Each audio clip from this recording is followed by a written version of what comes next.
দুর্নীতি এবং কেলেঙ্কারি সিপিএমের ক্যাডারদের মজ্জাগত অভ্যাস। সেই কারণেই বাম আমলে ডুবে গিয়েছিল কমিউনিস্টদের তরি। ত্রিপুরা কেন্দ্রীয় বিশ্ববিদ্যালয়ে চাকরি কেলেঙ্কারি দায়ী অভিযুক্ত সুকান্ত চৌধুরী তাদের মধ্যে অন্যতম। এই গুণধর বিলোনিয়া কালীনগর তথা দক্ষিণ জেলার কুখ্যাত বাম ক্যাডার। রাজ্য সরকারের বিভিন্ন দপ্তরকে বদনাম করতে মরিয়া প্রয়াস চালাচ্ছে বাম আমলের একাংশ ক্যাডার। ধ্বংসাত্মক রাজনৈতিক আদর্শে দীক্ষিত এদের সর্বগ্রাসী মনোভাবের কারণে বাম সরকারের বিভিন্ন দপ্তর কলঙ্কিত হয়েছিল এবং বর্তমান জোট সরকারের আমলেও এরা রাজ্য প্রশাসনের মুখকে কালিমালিপ্ত করার জন্য উঠে পড়ে লেগেছে। এরা সংখ্যায় প্রচুর। তারই মধ্যে অন্যতম হল ত্রিপুরা কেন্দ্রীয় বিশ্ববিদ্যালয়ের অস্থায়ী কর্মচারী গুণধর সুকান্ত চৌধুরী।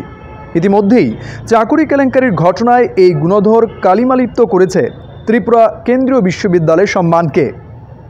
নিজেকে বিজেপির কর্মকর্তা বলে দাবি করা এই গুণধর বাস্তবে সিপিআইএমের ক্যাডার।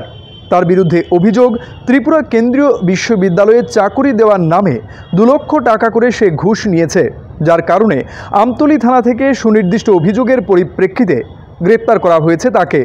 এই গুণধর বাম আমলের সিপিএম ক্যাডার তো বটেই, বিলোনিয়ার কালীনগর স্থিত তার পরিবারের অন্য আত্মীয় স্বজন একই দলের জাঁদরেল ক্যাডার।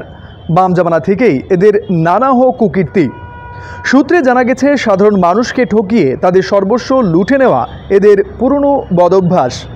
মানুষের সর্বস্ব কেড়ে নিয়ে এরা তৈরি করেছে প্রাসাদোপম বাড়ি এবং এদের ব্যাংক ব্যালেন্স দিনের পর দিন স্ফীত হয়েছে। এই গুণধরের কুকীর্তির ফলে ইতিমধ্যেই বিলোনিয়ার কালীনগর এলাকার লোকজনদের মধ্যে ছি রব উঠেছে। গোটা রাজ্যেও তথাকথিত এই কমিউনিস্ট ক্যাডারের আসল রূপ বেরিয়ে আসায় ধিক্কার রব উচ্চারিত হচ্ছে।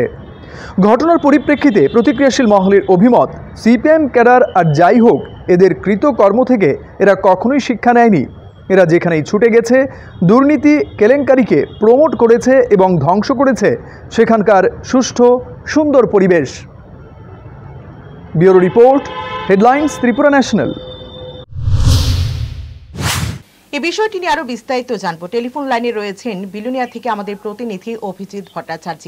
অভিজিৎ, তোমার কাছ থেকে জানবো যে ত্রিপুরা কেন্দ্রীয় বিশ্ববিদ্যালয়ে চাকরি কেলেঙ্কারির পেছনে অস্থায়ী কর্মচারী সুকান্ত চৌধুরীর নাম উঠে এসেছে এবং তারই দুষ্কর্মের মাথার উপর কিন্তু একাংশ বড় বড় আধিকারিকের হাতও রয়েছে। কি তথ্য রয়েছে এই বিষয়টি নিয়ে তোমার কাছে?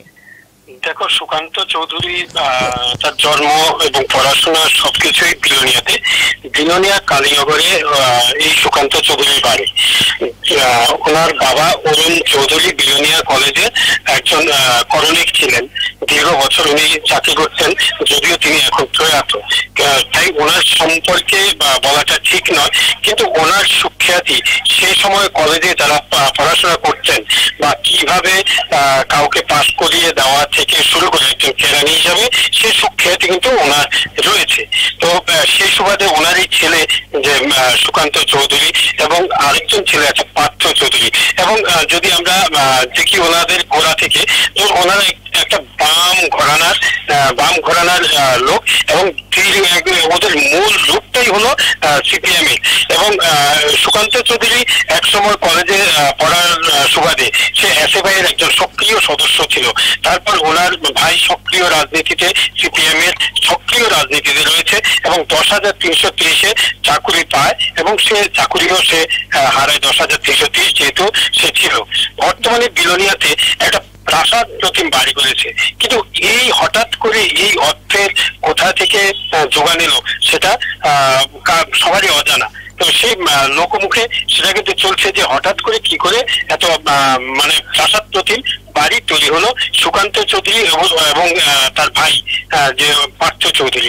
তো ওরা দুজনে রয়েছে যে এত বড় একটা বাড়ি কি করে এলো। কিন্তু সম্প্রতি যেটা সবচেয়ে বড় এবং আশ্চর্য করার বিষয় যেটা, যে ত্রিপুরা বিশ্ববিদ্যালয়ে সে চাকুরি কেলেঙ্কারিতে ওর নাম উঠে এসেছে। এটা একেবারে ঠিক যে সেটা অবশ্যই সে এই ধরনের ঘটনার সাথে যুক্ত, না হলে এই অর্থের যোগান কোথা থেকে আসবে। দ্বিতীয়ত যে বিষয়টা এখানে রয়েছে, সে যখন আগরতলা থেকে বিলোনিয়া আসে তখন তার গাড়িতে প্রেস লেখা থাকে, কিন্তু সে একজন বিশ্ববিদ্যালয় কর্মী, কিন্তু সে কি করে আবার একজন সংবাদ কর্মী হতে পারে সেটাও কিন্তু সকলের কাছে একটা প্রশ্নবোধক হয়ে দাঁড়িয়েছে যে সে প্রেস কেন লাগায়। তো জানা গেছে যে আগরতলায় সে এখানে থাকে, সেখানে বেশ কিছু সাংবাদিক বা নিউজ চ্যানেল বা পত্রিকার সাথে ওর একটা সুসম্পর্ক রয়েছে, যোগাযোগ রয়েছে। যেমন জেনেসিসের সাথে ওর একটা দারুণ সম্পর্ক রয়েছে। এই যে সুতরাং তদন্ত যদি করা যায়, সে অনেক রাঘব বোয়াল যে সুকান্তের কাছ থেকে অনেক রাঘব বোয়ালের নাম এসে যেতে পারে যে এই চাকরি কেলেঙ্কারিতে সুকান্ত কিভাবে জড়িয়েছে এবং আরো কারা কারা রয়েছে। পুনম।